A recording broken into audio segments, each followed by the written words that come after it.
So here's the thing. If you're listening to this podcast, you're pretty weird. You're probably very weird. And not just for all the obvious reasons you're thinking of.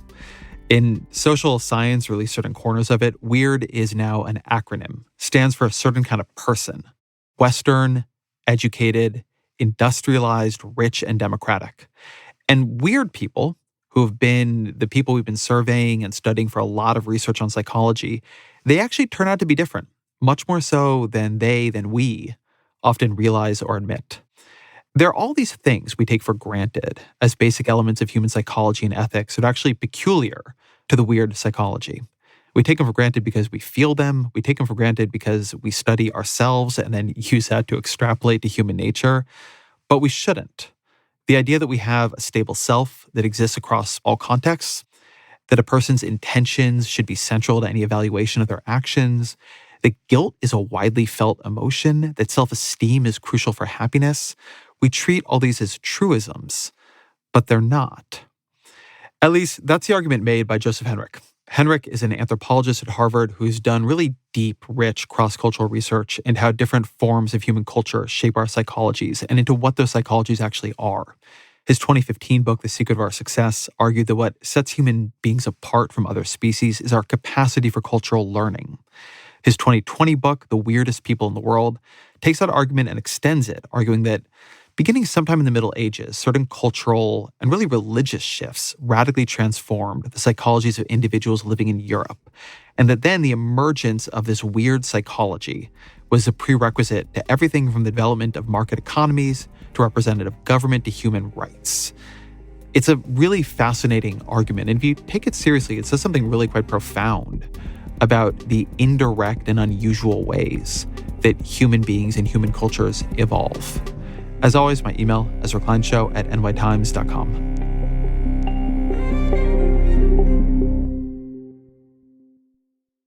Joe Henrich, welcome to the show. It's good to be with you. So the premise of your book is that you and me, and basically all the people listening to this podcast, and virtually all the people in the studies on which we have all based our ideas about what people are like, are a little weird or a little distinctive. Tell me how. Yeah. So the main thing is that a lot of what you read in a psychology textbook or, any of your typical psychology papers come from sampling one particular population. And as psychologists and anthropologists and economists began to measure psychology around the world, we found a great deal of variation along things like individualism, the relevance of shame versus guilt, the importance of analytic versus holistic thinking, the role of intentionality in things like moral judgment, and a number of other areas, time thrift, temporal discounting, and I could keep going. But there's this interesting pattern of global variation in how people think about the world. I want to go through some specific pieces of this. I'll maybe run a very quick experiment with the audience. So I want to go through a bunch of different pieces of this, but let me start by having us all run a little exercise here. So if you say to yourself the words, I am, what fills in the blank? Just take a second. So for me, I think of things like I'm a journalist, I'm a Californian, but there's a study on this you write about, Joe, and I was wondering if you could talk through the I am study. Yeah, it's called the 20 statements test, and they ask people to fill in the I am and then blank, or the who am I is another way of approaching it. And they just look at all the things that people respond. And so when you do this with populations in the US, say, people say things like, I'm smart, I'm a kayaker, I'm curious, all these kind of things that relate to their attributes and their accomplishments and their aspirations. So things about themselves as an individual. But when you do this in other places, people very quickly translate the question into things about their relationships. So I might say I am a father, I am a brother, I'm a member of a certain group.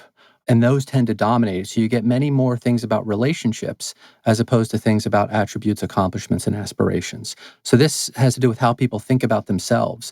Am I a node in a relational network, or am I a unitary thing with my own unique attributions and ways of approaching the world?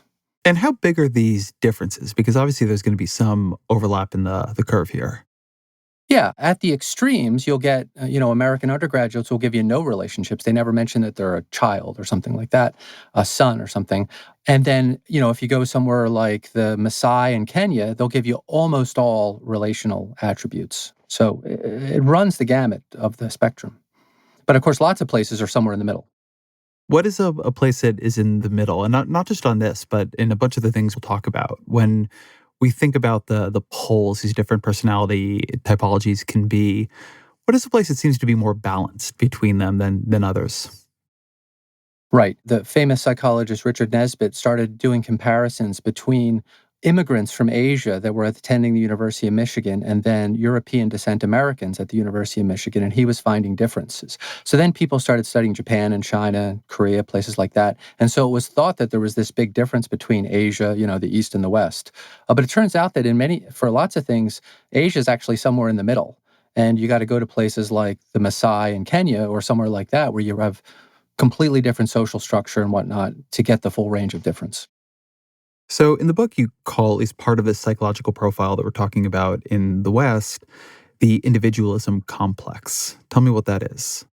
Right. So for a long time, psychologists and anthropologists have been talking about this individualism complex. And I think at the core of it is the notion that we think of ourselves as a unitary selves and not as a node in a relational network. And that tends to have clustering around it things like overconfidence, a reliance on guilt versus shame, a tendency of self-enhancement, so putting your best foot forward, emphasizing your attributes and suppressing your deficits or deficiencies, things like that. And you make the point that these different psychological approaches, they don't just emerge for no reason, that they're ways of navigating and succeeding in different cultural institutions. So what is the individualism complex adaptive to? What would make it be the thing that we would select for? Yeah, that's a great way of putting the question. The way to think about it is in the world that individualists are trying to adapt to, there is small families, and most of your relationships are optional and potentially ephemeral. So there's a marketplace for finding friends, business partners, and marriage partners. The individual has a lot of choice in this, and you're cultivating a unique self. So you're trying to emphasize those traits which will make you interesting to possible friends, possible mates, and possible business partners. So it could be honesty, intelligence. These traits tend to be dispositional in the sense that they are operative across context. So when someone says you're honest, they don't mean you're just honest with your friends and then dishonest with everybody else. The suggestion is that you have this trait that stretches across lots of different kinds of interactions. Whereas in other places, you're born into a network and you get, by virtue of your birth, lots of responsibilities, lots of social connections, definitions about who you're likely to marry. There could be arranged marriages involved.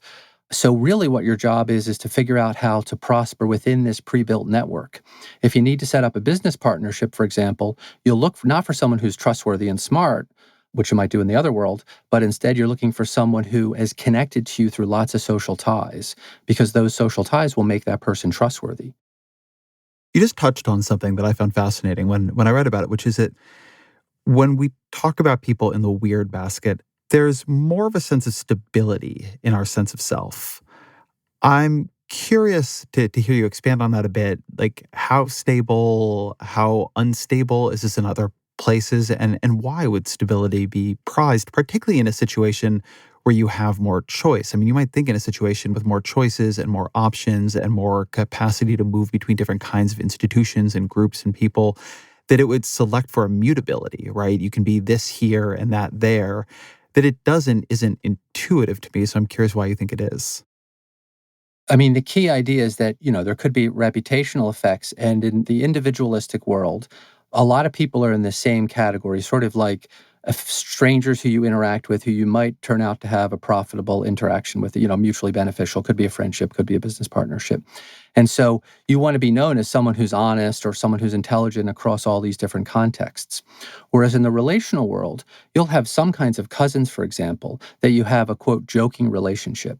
So anthropologists have documented the joking relationship between what they call cross cousins, which is when your parents are opposite sex. And that's like a very funny, playful relationship. But then with other kinds of cousins, the same genetic distance, you'll have to have a relationship of respect. You'll have to defer to them in conversation.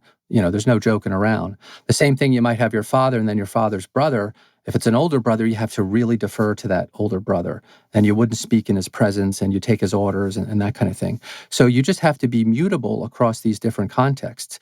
How you're going to behave with your professor is quite different than how you're going to behave with your friends. And you can see that flattening increasing, probably even in our lifetime. So my undergraduates show up in my office at Harvard and say, "Hey, Joe, how's it going?" That gives you a sense of the kind of just general stranger category. Why do you think we have seen that flattening? I mean, this has gotten, a lot flatter in America than it's been in other places. I take your point that it is getting flatter still.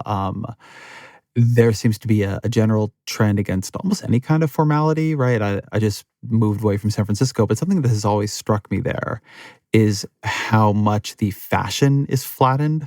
The very, very rich people just shop at REI and wear a lot of Patagonia and REI branded, vests. And I mean, this goes back to Bill Gates and Mark Zuckerberg and hoodies, but there is something there about trying to at least aesthetically collapse distinctions and create a kind of flatness that, would not have been even seen as desirable in other times. Whether it's true, I think we can argue that. I don't think it is true, but the desire to make it seem true is very present. Yeah, and I think that's just this spreading of this notion of egalitarian individualism. We're all just individuals. We have these traits, and we can interact freely, and we don't have to be scared or anything of other people. Whereas in lots of societies, the very structure and organization of the society is rooted in hierarchy and respect for authority. And that has a bunch of downstream implications. It means that it's easier to come to decisions. Politics works a little bit differently. But, you might not go into business with someone, for example, that is very hierarchical, at a different place than you, for example. You make a distinction between self-esteem and other esteem. Tell me about that. Yeah, so in an individualistic society, one of the things you're trying to do is cultivate a set of traits that will make you stand out that other people will find appealing as well. So you might have a rule, for example, that you go to the gym every day. And if you don't go to the gym, you might feel guilty, and that could affect your self-esteem because you're not living up to the traits that you think. But that doesn't induce shame. Other people don't judge you for that necessarily. Your brother people don't look down on him because you failed to go to the gym or abide by some of your other norms.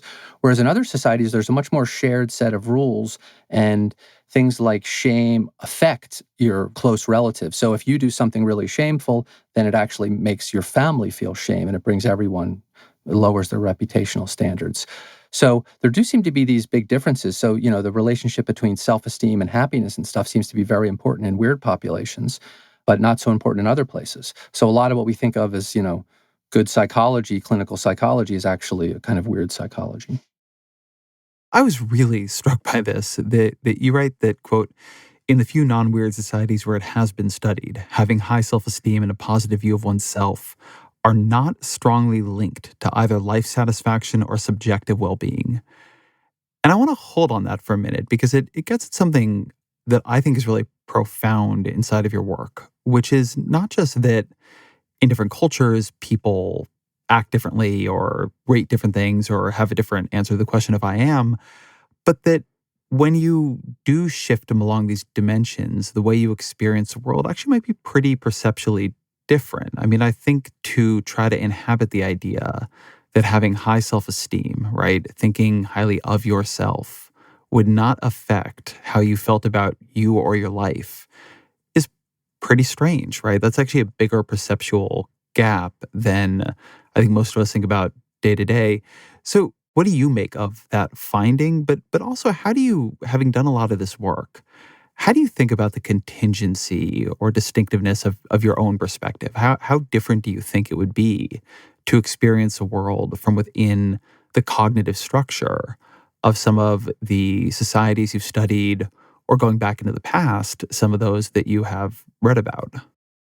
Yeah, I mean, I think that there's a way we can get inside of this if we think, there's a lot of talk in our society about cultivating your true self and finding your passion and this kind of thing. And if you grew up in a world where the real emphasis and the thing that everybody was supposed to do was cultivate their family, care for their elders, and people took real pride in child rearing and social connections and strengthening their family over time, the things that might make you happy would be fulfilling all those culturally acquired goals, as opposed to achieving some kind of personal state of being unique and special and having set yourself apart from others.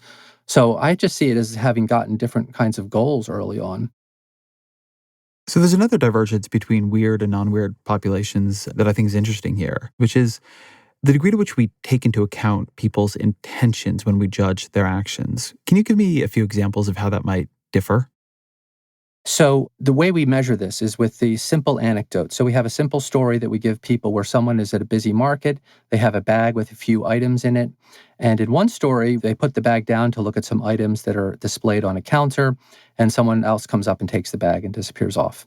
And then by varying the story in different ways, we can make it clear that the person had a very similar bag, which they put down right next to it, and then they accidentally picked up the wrong bag, or a case where it's clearly a theft and they were trying to make off with the goods. And then we ask people questions about how blameworthy the person is, how much they should be punished, things like that. And what we find is that we go all the way from weird societies where it's all about the intention. Really, people want to kind of forgive the guy who made a mistake, all the way down to there's no difference. The person is out their goods one way or another. Another way to think about this, if you accidentally burn someone's house down or if you intentionally burn someone's house down, the bottom line is the person has no house. So it just turns out that how important those intentions are, those mental states, and you can do it with beliefs or intentions, really varies across societies from places where it's not important at all to places where it's super important. It's probably the most important single factor. This predicts a bit where we're going to go in this conversation, but a big theme of your work is about how these differing temperaments, psychologies end up netting out in cultural and governmental and societal institutions. And so how do societies that differ dramatically on this question of intentions, how do their legal or retributive or judicial systems end up differing?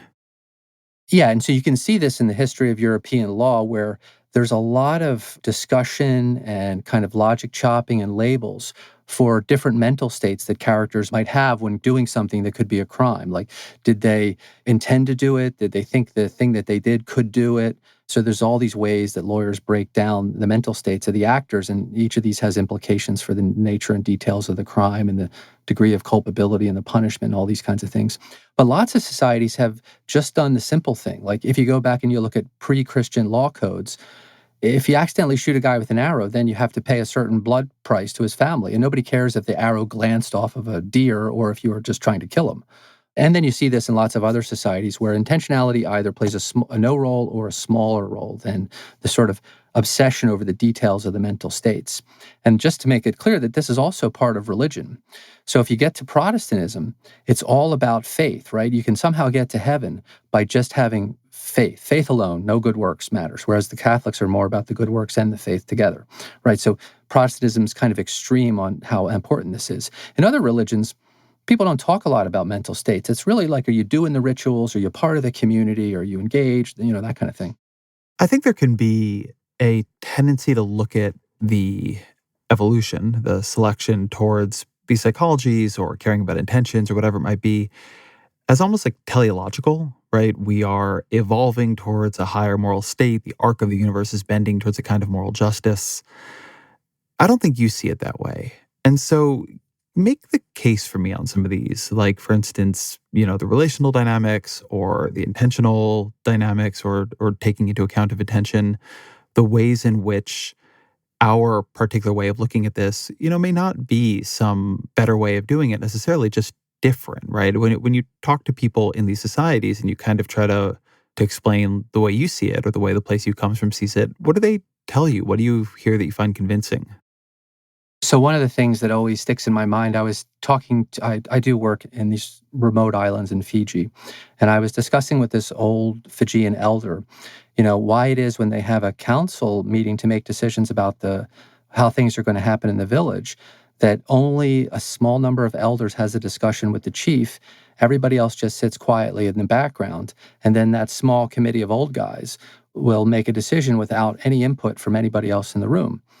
And I said, why not do like majority vote? Like everyone could just vote and you can make a decision that way. Naturally, I thought of that. because where I come from. And he was like, forget about women, right? We only got as far as discussing what the men might do.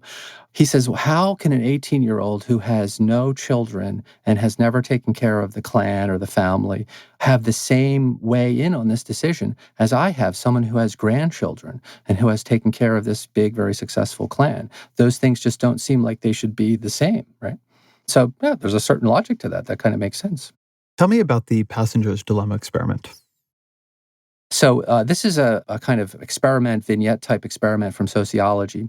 And in the experiment, you're in a car and your friend is there. Now you can kind of vary. You can make it a family member too, but in the basic version, it's a friend.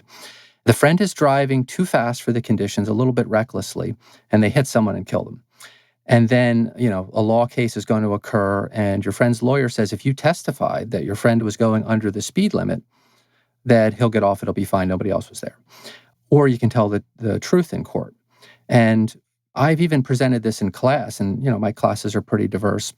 Some members of the class can't believe that anybody would tell the truth in court.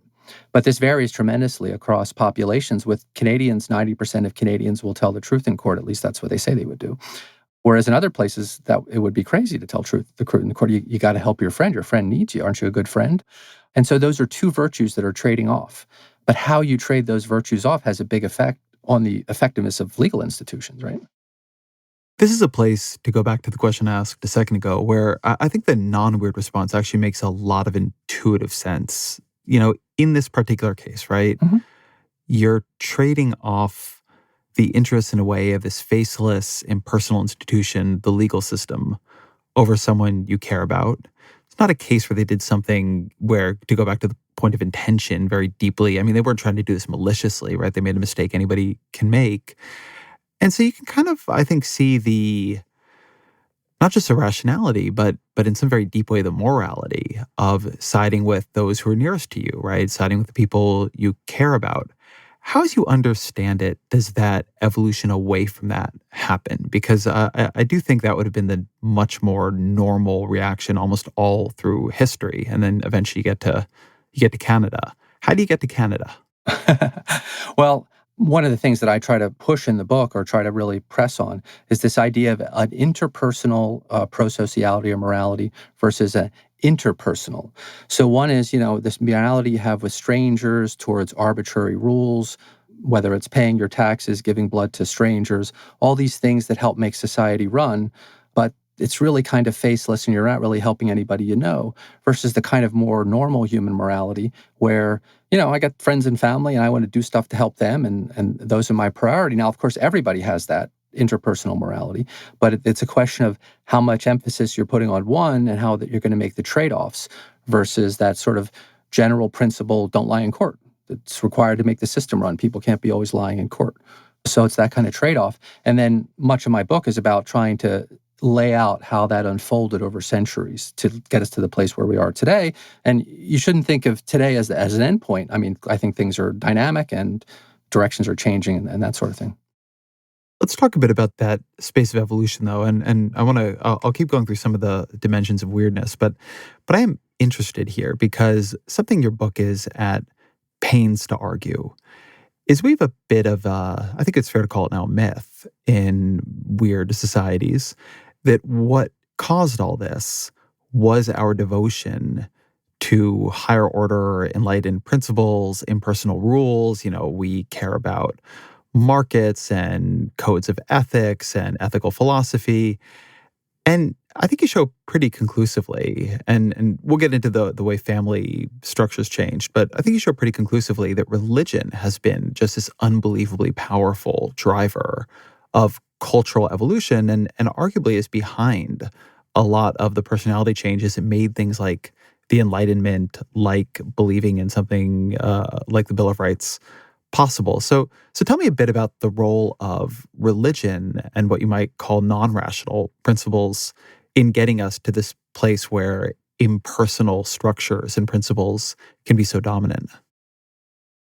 So the first is kind of an anthropological observation, is that, if we look at the database of religions in different societies, many societies have, relatively weak, whimsical, they might have a morality like a person, but it looks quite different than the kind of big moralizing gods that we would find in Islam or Christianity and religions like that. So I've long been interested in how the beliefs in these more powerful, more moralizing gods emerged. And myself and lots of collaborators have made the case that societies that had beliefs in these more powerful moralizing gods were able to galvanize more cooperation in larger groups. So if you believe that God was incentivizing you with, say, heaven and hell, then that can lead people to behave in somewhat more pro-social ways and allow, trade, mutually beneficial transactions, larger cooperation, cooperation in warfare. And so simple experiments that we've done is one is just to go around the world to different societies. And, we're going to remote villages in Africa and Fiji and New Guinea and stuff. And just, asking people questions, getting measurements of their degree to which they believe in a God that is moralizing and punishing, that has control over the afterlife. And we find that if we give people a choice between allocating money in a way that the experimenter can't be sure what they did to their community or themselves versus some co-religionist distant stranger who they don't know, they're more fair. They're not totally fair, but they're more fair towards the stranger in this monetary allocation when they report believing in these more powerful moralizing gods. And then as a kind of addendum to that, you can take people who do believe in the moralizing gods and unconsciously slip them cues of religion or of their god, and then have them do these monetary allocations that economists like. And then they're more generous, or they're more adhering to the pro-social norms, more equal divisions with the distant stranger when we've unconsciously slipped them cues. There's also cool natural experiments where you can use the call to prayer, and the call to prayer gives them a little boost. They're a little more pro-social after the call to prayer.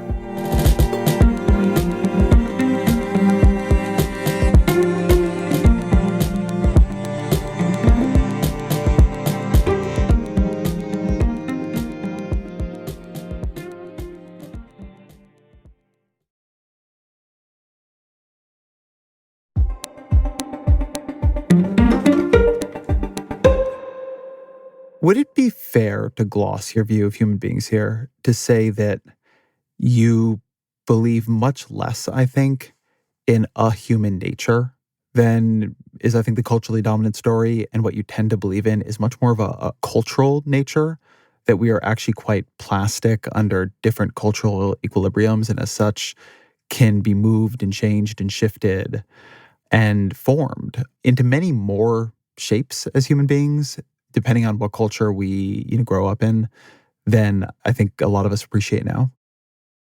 Yeah, I think that is a fair gloss. The only place where I'd want to shape that a bit would be, I teach human nature as a general education requirement at Harvard. And the thing I emphasize in that class is that we're a cultural species, that our reliance on this cultural learning is actually part of our evolved phenotype. So we've genetically evolved to come into the world as babies and start imitating and acquiring and using cues to figure out who to pay attention to and drinking in all this. So we have a lot of extra brain, and we have, changes in our developmental cycle, which allow us to acquire social norms during mid-childhood, say ages 5 to 10. We internalize them, so we use them to help us navigate the world. We're willing to pay costs if the norm demands those costs. But that can lead to all kinds of different ways of thinking about the world, because even something like whether we see a visual illusion depends on the world we construct. So one of my favorite experiments are the Mueller-Lyer illusion, which is the two arrows where one, the arrows are in, and the other, the arrows are out. Well, if you grow up in a world without carpentered corners, and anthropologists have done the work in the 1960s, you actually don't see that illusion. So you literally see the world differently. And I think that captures a lot of some of the stuff we were talking about earlier with the role of self-esteem and stuff. You literally see the world differently. You have a great line here where you write, "You can't separate culture from psychology or psychology from biology because culture physically rewires our brains and thereby shapes how we think." Your example there with the carpenter's corners is, I think, a pretty good example of that. So how does culture rewire our brains? The idea is that we come in with a degree of plasticity in order to help us acquire the information processing that allows us to navigate the institutional landscapes, the incentives that are built up in the institutions. So just my favorite example, and the one I start the book off with, is when you learn to read, you get specialized neurocircuitry in your left ventral hemisphere. And it impinges on some of your facial processing. So literate people are right biased in their facial processing, but non-literate people are much more symmetrical in their facial processing. So what neuroscientists thought was a product of humans, a right bias in the brain in terms of processing faces, turns out to be a product of literacy, because you spend all this time as a child building this machine that can read. It reads automatically. One of the fun things I say in the book is that, if I show you a word, you can't stop yourself from reading it. Even though this is just a learned skill, it's a thing that most cultures didn't do over human history, but now it's an automatic piece of our brain. It takes up neurogeography. It affects things that have nothing to do with reading. So you process speech differently once you've learned to read. We have a thicker corpus callosum, so we know the actual biology is different. But this is all due to, this cultural value on reading. So let me then use this as the bridge over to this other set of ideas. I kind of think of you as known for two big ideas. One is weird cultures, the weird personality type, and obviously there are many other co-authors on that and everything. But the other, and in some ways a part of your work that has shaped my thinking more, is around cultural evolution. So people are very familiar with individual evolution, the idea that there is a selection pressure and so much in who we are can be traced back to what gave us biological fitness to reproduce. What is cultural evolution? How do cultures evolve? What are the pressures on them that help them do that? And then how does that then differ from individual evolution? Yeah, so I come at this by thinking about how natural selection would have shaped our genes to give us minds that allowed us to acquire information from other people. So it begins with the individual and how they can adaptively learn, when they should learn from the group, say some kind of conformist effect, when they should attend to prestigious people, how they should integrate information from different people. But if everyone's doing that over generations, you can get products, and those products can be technologies that are so complex that no individual could figure out them in their lifetime. And eventually, people don't even know how it works. They just use it, and it does work. Another thing would be an institution. So, institutions long predate written laws. So something like marriage is just a cluster of social norms about who can marry who, what the relative responsibilities are in the marriage, who pays who, that kind of thing. But then the social structure, then everybody who comes after that has to grow up in this world that's where the social networks have been organized by, some norms about who marries who and where people have to live after they get married. So in that sense, it creates this cultural niche that people's minds have to adapt to. And I make the case that this has been going on for over 1 million years and has shaped much of our genetic evolution. So our genes have had to respond to the fact that we create these cultural products. The simplest example is fire and cooking. So there's good evidence that that goes back pretty far. But if you look at our physiology, our stomachs and our large intestines, our teeth and stuff, we're an animal that's dependent on cooked food. Cooking denatures the proteins, it breaks things down. Essentially, it's digestion outside the body. And so it means there's much less need for all the digestive tissue that we see in other apes. So if you think about other apes, they have this big spreading rib cage that comes out and they have these large stomachs. That's actually for their large intestines to give them extra space to break down fibers and process meat and things like that. But humans don't have that because we cook the stuff and then we do the digestion outside. So it's shaped our physiology, but it's strictly, none of us know how to make fire innately. This has to be learned from growing up in a particular place. So it's a simple example of gene culture coevolution. But I think that social norms and institutions and the creation of languages has also fed back and shaped aspects of our genetic evolution. Walk me through how human children develop compared to newborns in other species. The first thing is that biological anthropologists study this, and it looks like children are born premature in the sense that very young human babies are helpless and they seem to come out too early. And the main reason many think that they come out too early is that their heads are getting too big. So, we have a basic primate body design, and if that head gets too big, it can't get out through the uterus and whatnot. And so babies come out before that head gets too big. And then the head continues expanding and it can be taken care of. And humans have all these extra parents, these call them alloparents, that help, and food sharing, all that kind of stuff creates this environment where you can raise a very altricial, helpless baby in this kind of world. But humans also have this unique period after about age 5 or something called middle childhood. And that's where we have quite big brains, but we still have little bodies. And this seems to be the period when kids learn all of this stuff while growing up. So, It looks like selection has monkeyed around with gestation, and then we have very short nursing periods or shorter nursing periods than other animals, probably because we have, we can break down the food with cooking and process in other ways. And then we have this new period, middle childhood, where we learn all the norms and get a lot of the details of the culture. And then finally, when we have that, then we get the body expansion. And then adolescence, you can think of as like apprenticeship time. So adolescence, you start doing adult-like things, working with adults eventually, getting up into proficiency by the time you're 20s. Anthropologists studying hunter-gatherers, you don't really even get the best hunters, this is thinking about the male occupation, usually, until, say, mid-30s, 40s or whatnot. So there's a lot of knowledge that you have to learn in order to be the most competent person in the community. So we have these genes, we have these aptitudes, we have these capabilities, but they don't. I read a lot of sci-fi that has some kind of mechanistic way of moving one culture's ideas into the next generation, right? You stick a computer chip or a download into an AI, or read a book about spiders where they sort of somehow encode it in a sack. But we don't have that. And so the societies that have outcompeted each other and that sort of have won this cultural evolution game, at least for now or for a period, have developed, what are fundamentally cultural technologies that have helped them cooperate and pass knowledge around. And a lot of these in your book seem to be encoded in religion. And you have this view, I think, of religion as having at its explicit level, right, a story about God or gods and how the world works and moralities. And then beneath that, a set of things like ritual and collective dance and other things that are really incredibly powerful technologies of cultural transmission. So can you tell me about how those two things interact? Why are the structures of religion such an important part of your book and an important part of this sort of cultural evolution story? Yeah. So it really comes from, my background, PhD is in anthropology.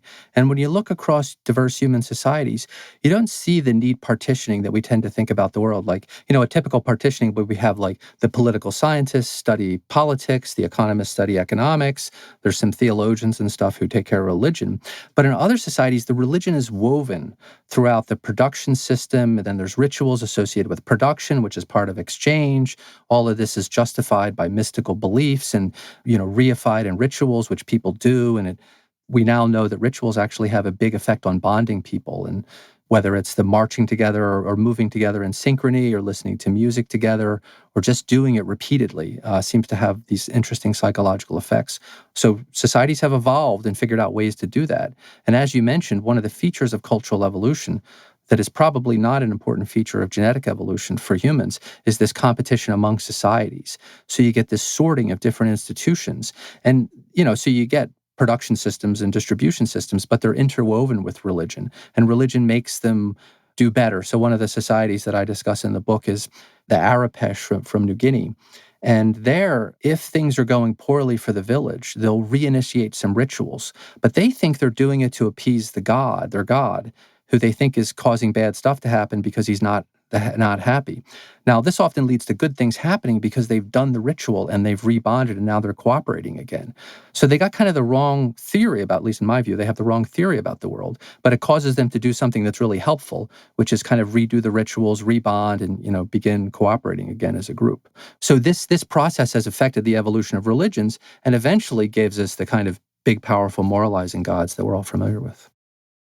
I've heard you talk about a study about which kinds of communes, and I happen to be very interested in communes, survived and thrived, or at least lasted for longer periods of time in the 20th century, and how it maps on to this sort of question of religion as a bonding force. Can you talk about that? So in the United States, there was a great awakening and a proliferation of communes. Some of the communes were religious and some weren't. And then you can kind of use this as a laboratory. You can then ask the question, which one lasts the longest and has the most number of members? Well, one group that clearly won was the Mormons. And then there's also a group called the Hutterites. Other groups like the Shakers had a norm where you weren't allowed to have sex, right? The group could only grow by in migration. And that one didn't make it.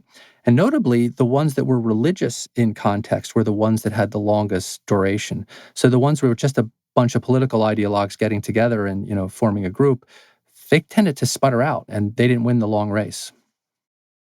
I took your book as being fundamentally pretty pessimistic on two things that I think are fairly widely believed right now. One is the ability to change cultures dramatically just by telling them to change. But almost every major story of change I could think of from the book was pretty indirect. You created a lot of cooperation, usually around a religious story, and that ended up having these very profound downstream impacts. Whereas the much more straightforward, we're all going to do this because it's the right thing to do, and we're a bunch of rationalists who have decided to live together in this way, it doesn't seem to have a lot of staying power. And so, kind of downstream from that, I think it would be intuitive for a lot of secular weird people to believe they're probably much better at shaping societies more profoundly and potently because, we're free of all this superstition and cant and weirdness.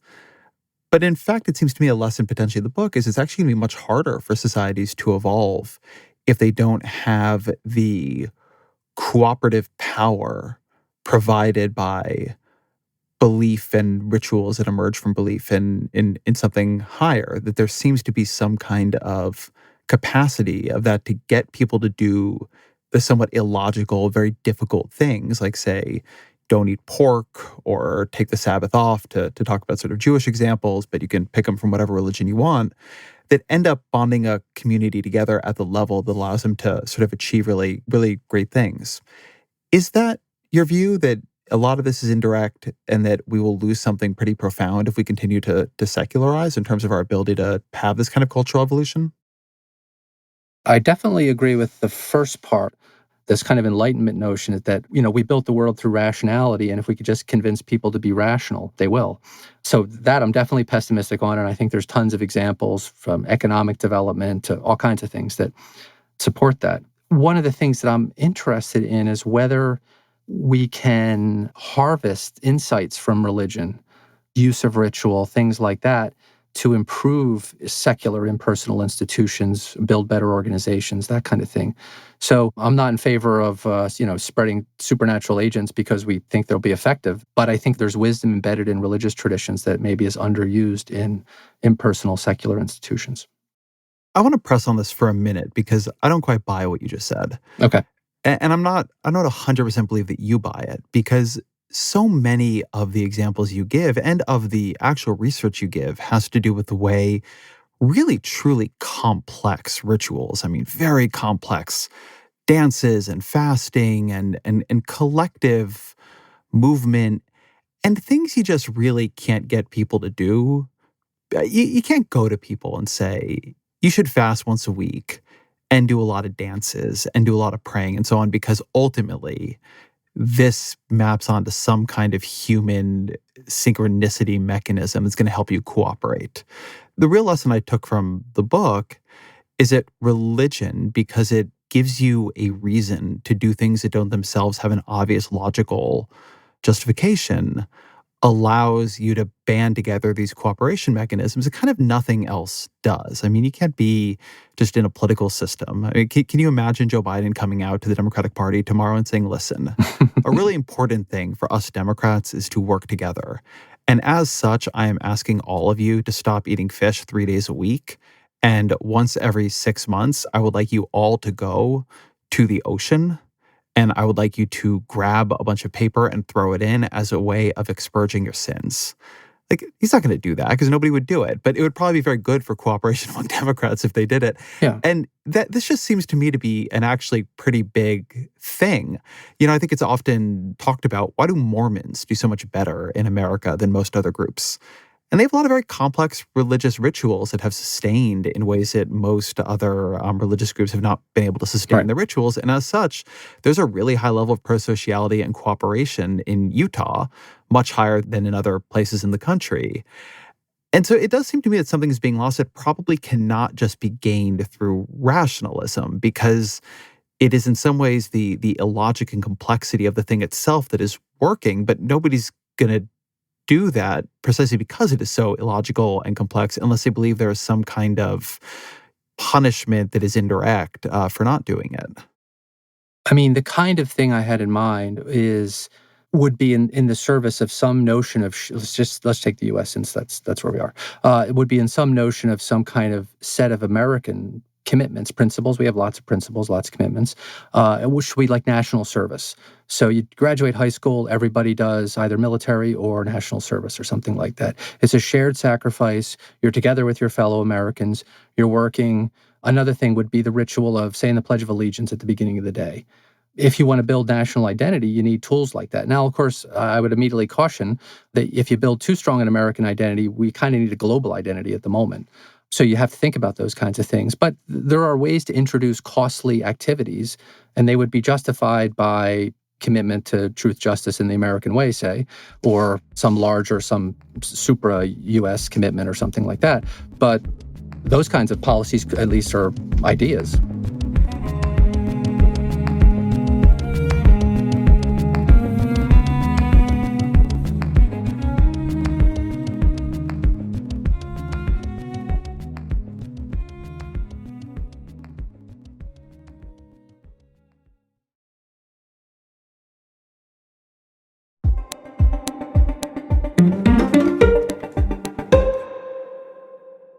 I want to loop back then to Weirdness, because one of the stories that the book is telling is that weirdness, this sort of psychological profile, and the world built on top of the psychological profile, which is our governments and our institutions and our markets and so much of it, you really describe this as a world the Catholic Church built. Tell me how the Catholic Church built it. I think that the oldest and most important of human institutions is the family. And weird people tend to have a peculiar view of the family because many of us grow up in these monogamous nuclear households that are either loosely or not very connected to other households in the area. But that's not the story for most of humanity. And in fact, the kinship unit was the center of production and distribution and often a religious center with ancestor cults and things like that. Chinese is the classic case. And what the church unwittingly did, was it adopted a series of prohibitions and prescriptions that dismantled the intensive kinship systems of Europe and broke them down over centuries into monogamous nuclear families. Now, some people will be familiar with the famous incest taboos, where at first the Catholic Church around the 6th century outlaws marriage to first cousins, and then it becomes second cousins, and then it eventually stretches out to sixth cousins, which are so distant that most people, we can't even track who your sixth cousins are. So essentially a taboo is anybody in your relational circle. It includes affinal relatives, so in-laws, and it includes spiritual relatives. And it forces you to get married to people quite socially distanced from you. And so the idea is this would have begun to rewire the social network. There were also laws about inheritance where the church wanted the individual to inherit and not the group. So it broke down collective inheritance, which is very common across lots of societies. And this occurred over centuries and actually transformed the church from within. And then the church began developing secular procedures and new law procedures, and these became models which were then used in secular systems, charter towns, developed a network of bishoprics, which is one of the ways we're able to figure this out. We look at how long different regions of Europe were under a particular bishop, and then we look at a lot of things, but one is the contemporary psychology. One of the things that emerges from this is a set of more impersonal institutions that you really understand as helping to explain why some regions have developed in the way they have, why others haven't. I thought in many ways the strongest bit of data here is from Italy. Do you mind talking through that?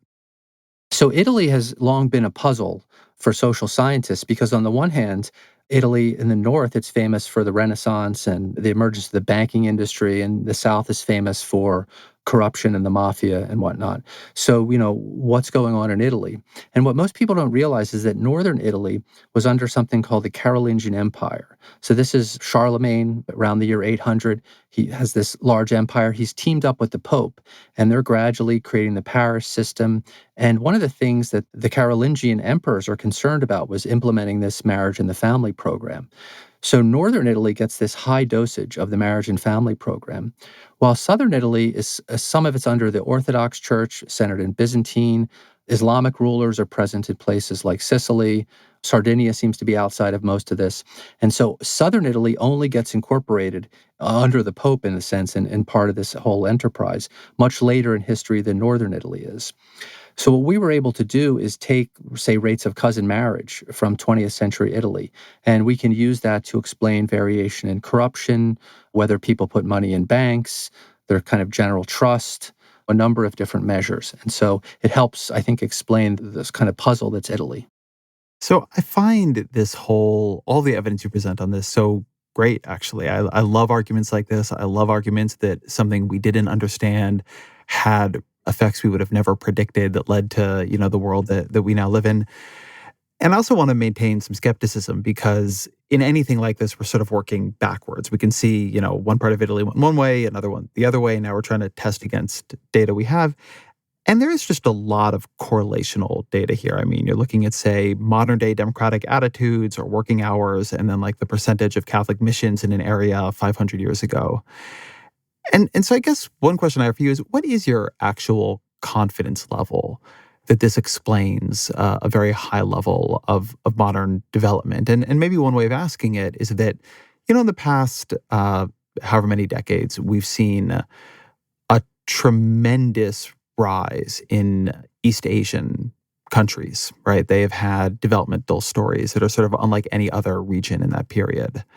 And would that have been something this would have predicted, right? With when you kind of think of pushing the story forward as opposed to backwards, if you were sitting there in 1950 trying to imagine which countries would escape poverty and then which would be able to escape the middle income trap, would you have said, oh yeah, like South Korea and Japan and a couple of these are really going to do it? What is, I guess, your level of confidence that this can explain as much as you're trying to explain with it? Great question. So we talked a bit about Italy. I could tell you the story about Europe, which would be similar, the rest of Europe. So I think one of the ways to get at these ideas, because, if you're a historian, you could possibly think of all kinds of different contingencies. You could try to think of things that are uncontrolled for that may be relevant. So what I like to do is let's test it somewhere else. So there's data from the Democratic Republic of Congo. So totally different place. Don't tell me any stories about particular European rulers or anything particular to Europe. What we have is the city of Kananga, where people migrate from villages all around the DRC. And those villages are varying distances from historical Catholic missions. So if we look at those people today, those from villages that were closer to historical Catholic missions have simpler families, fewer kinship ties, and a more morally universalistic psychology. So they have more of the weird kind of psychology that I think traces to this taking apart of the family. Okay, let's go to China. We can test it in China because so that now the church is out of the picture, but the details of the agricultural systems affect the intensity of these kinship systems. So in rice-growing parts of China, you get very intensive clans. We can check that with data on clan genealogies, going back 1,000 years. And then we can look and see if that can explain contemporary variation among Han Chinese. So throw out anybody who's not Han, just look at Han Chinese, so get rid of messy variation. And then we find that people from counties or provinces that have differing amounts of rice growing have the expected changes in psychology. We can do a similar thing in India. And then most recently, some colleagues from the University of British Columbia looked at the United States. And so cousin marriage began to pop up in parts of the US. And then secular laws outlawed cousin marriage. And so you can see a decline in those subgroups, in those kinds of families that were intermarrying, and then long-term economic prosperity, so higher incomes. So it's kind of a natural experiment because different states in the U.S. crank this on at different times. And because we have the continuous U.S. Census, or at least my colleagues at the University of British Columbia do, they can show these long-term effects. So there's just a lot of different converging lines of evidence that help build my confidence that there might be something to this. And then, of course, as a scientist, I'm like, well, what's the alternative explanation you want to offer for this? And then I want to let those compete. And I actually believe there's definitely something to it, but I wonder how much when we think about the pace of global development and the sort of weight of what is needed to achieve these institutions and the sort of impersonal nature of them and the ability to have a society where you're not operating in high trust kinship networks that allows for kind of very modern forms of economic cooperation. And I guess one thing that makes me wonder about the weight given to Catholicism here is that it would make me think that development in much of Latin America and Africa would have been stronger than it's been, particularly around these kinds of institutions and their level of corruption and so on. Because, if you just run a search on what countries have very, very high levels of penetration of the Catholic Church, you'll get a lot of countries in Latin America and in Africa. But you wouldn't see that line up all that cleanly with the kinds of markets and institutions that you're talking about spring from this. So how do you think about the places where there is a lot of Catholicism, but you don't seem to be seeing the effects that you're claiming for it? Well, I want to finish the other half of your question. So, Hmm. 1950 and looking at East Asia, what you see there is the adoption of a lot of Western civil law. So, China ends polygyny, it burns the genealogies, it's trying to destroy its clans. The one-child policy, which comes later, that ends all cousins. So if you don't have cousins, you can't have cousin marriage. So they essentially do, in a period of about 5 decades, what the church took 500 years to do in terms of completely altering the family structure. So they're implementing the marriage and family program that the church implemented, and they have the full power of the Chinese state to do it. And the Japanese actually get started on this first. In 1880, the Meiji Restoration is about actually copying, in some cases, literal civil codes that were copied from Europe that have all these rules about marriage and the family. And in societies with high levels of conformity, hierarchical decision making, you can implement these things much more quickly than amongst a bunch of disagreeable individualists. So what would be great is if I could predict the future, right? But at least based on that, the kind of East Asian part fits. Now, we've tried to deal with your other question in the following way. So this is, we have nighttime satellite illumination data from the entire world. And we think we can use that as a proxy for economic growth. And then we have the map, which appears in the book, of the intensity of different kinship structures around the world. And what we can do is we can look at places like Latin America and Africa and elsewhere, and we just compare different ethnic groups in the same country. So, we're removing all the country level stuff, country level politics from this, and just comparing ethnic groups within the same country. And what we find is that ethnic groups that had more intensive kinship traditionally are darker, averaging data from, right around 2010 or so. So it looks like economic prosperity measured as light illumination is associated with groups that traditionally had weaker kinship intensity. And our story is that because of the institutions built in Europe are the ones that have expanded around the world and now dominate, they fit within the kind of psychology and the social structure that goes along with low intensity kinship structure.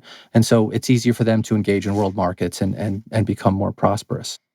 One thing I find interesting about the point you just made on some of the East Asian societies is that it does go in the opposite direction of one of the concerns I was raising earlier, which is, what you're saying is that they were able to impose much more directly and much more by force what the Catholic Church did sort of indirectly, right? If the Catholic Church was saying, well, God doesn't want you to do this, China just said, well, we don't want you to do this. And actually, we're going to put a much sharper constraint around it than anyone else will. And I'm not here to support the one-child policy and do not support the one-child policy.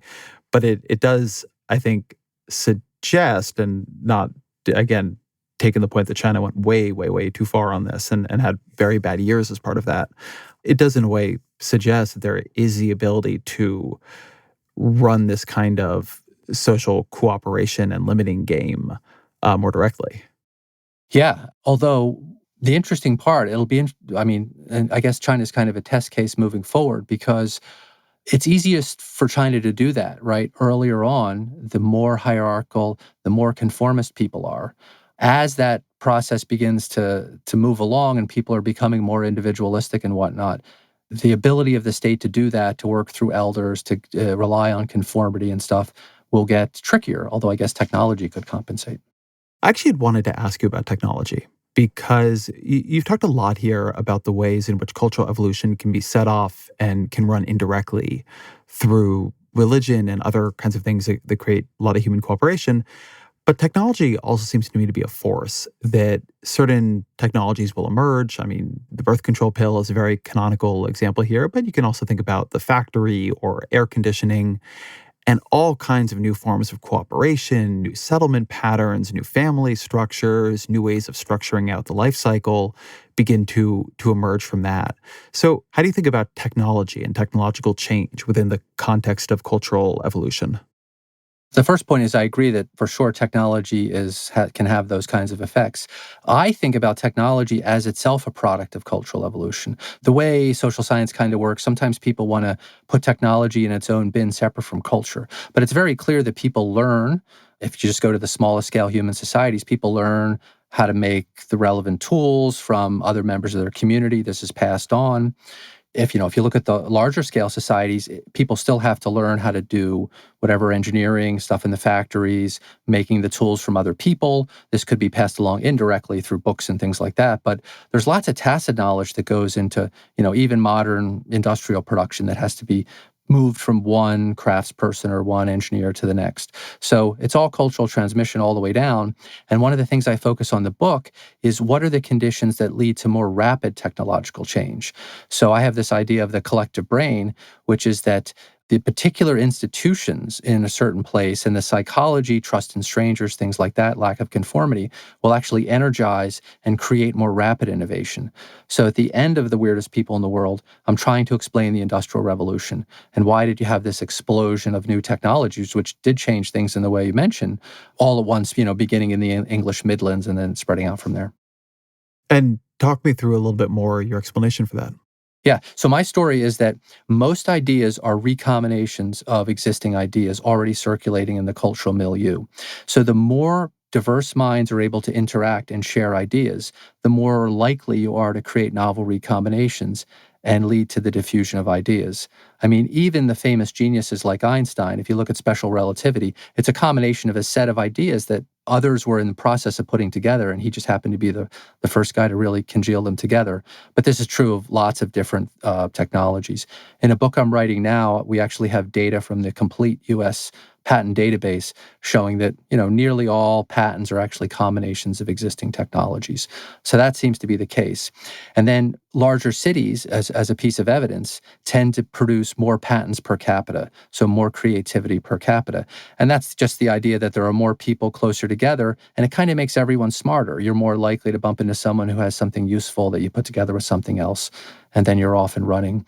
Things like, the spread of Starbucks seems to energize patenting, which is a surprising thing to a lot of people because people had a third place where people from different companies could come together, swap ideas, and you can actually look at the details of what the new patents are and see that happening.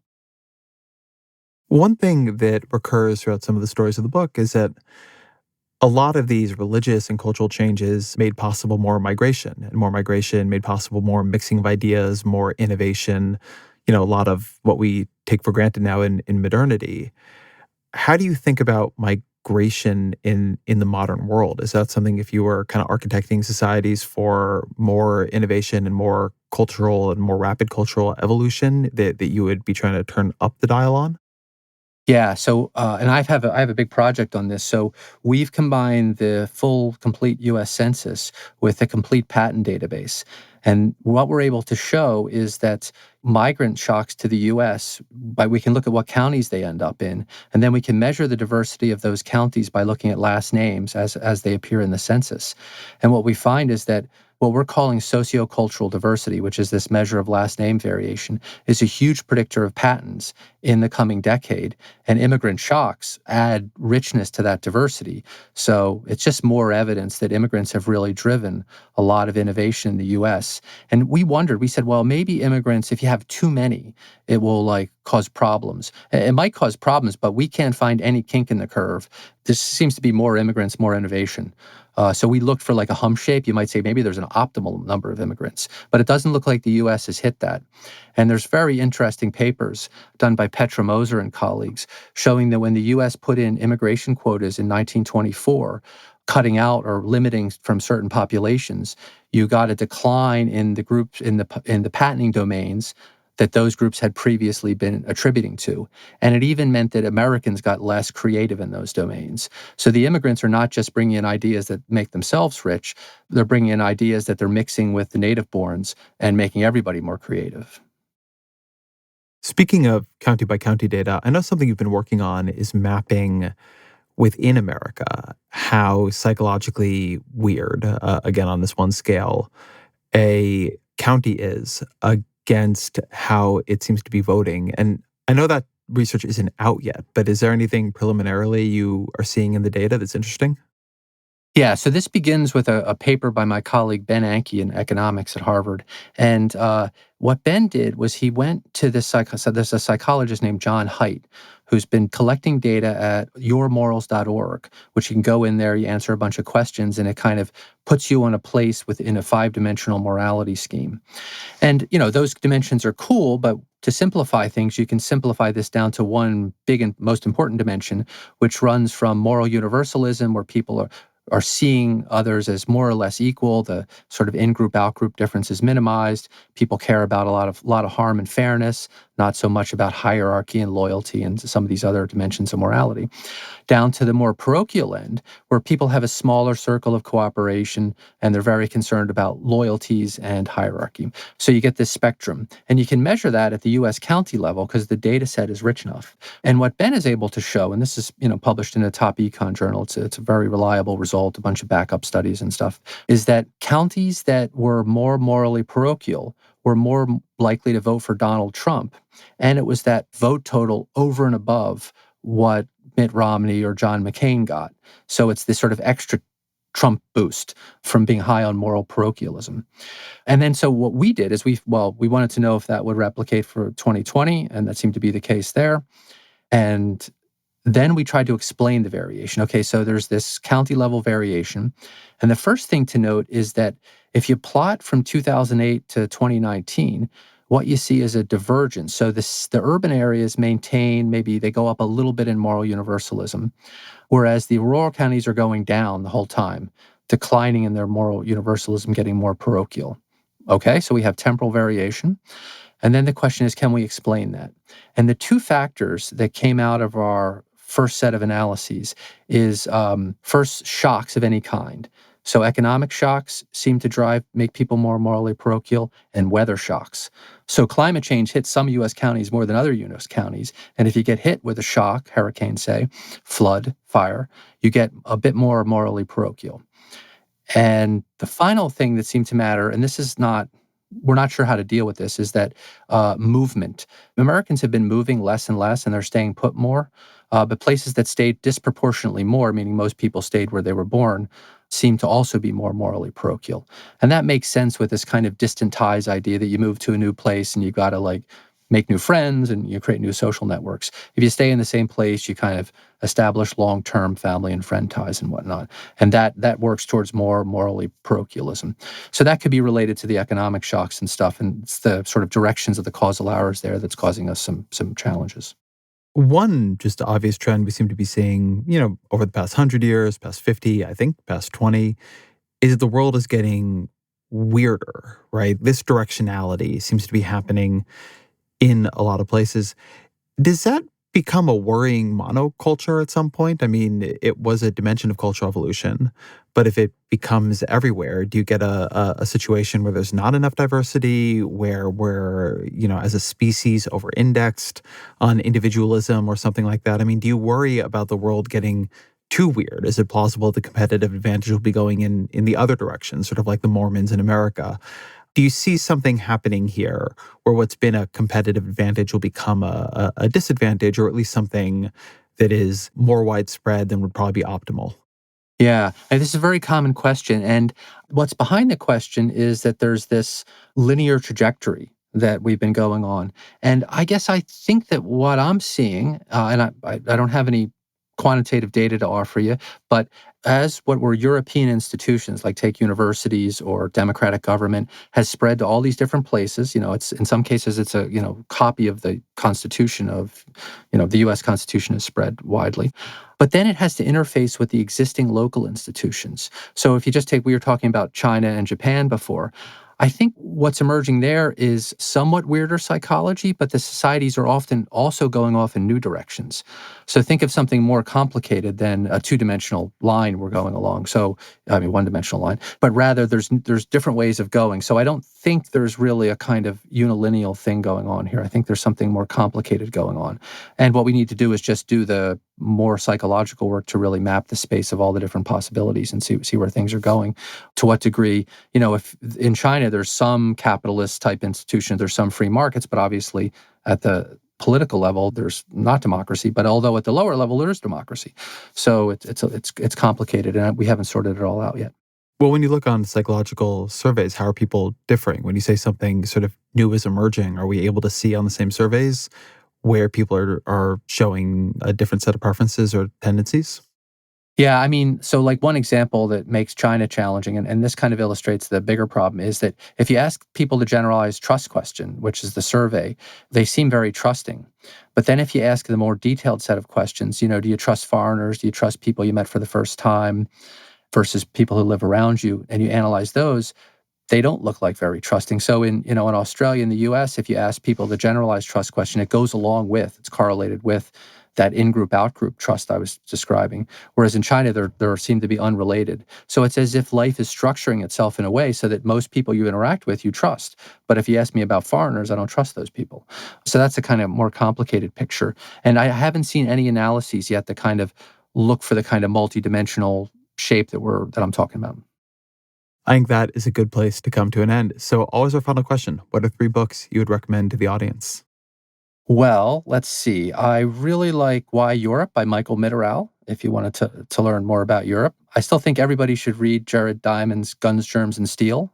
And I really like this book, A Chosen Few, How Education Shaped Jewish History, because it really emphasizes how early changes in a religion of a particular group had big long-term consequences.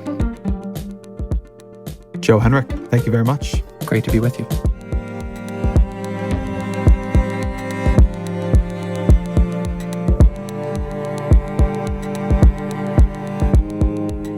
This episode of The Ezra Klein Show is produced by Roger Karma. Fact-checking by Michelle Harris, Mary Marge Locker, and Kate Sinclair. Mixing by Sonia Herrero. Our production team is Emma Vagau, Annie Galvin, Jeff Geld, Roger Karma, and Kristen Lin. Original music by Isaac Jones. Audience strategy by Shannon Busta.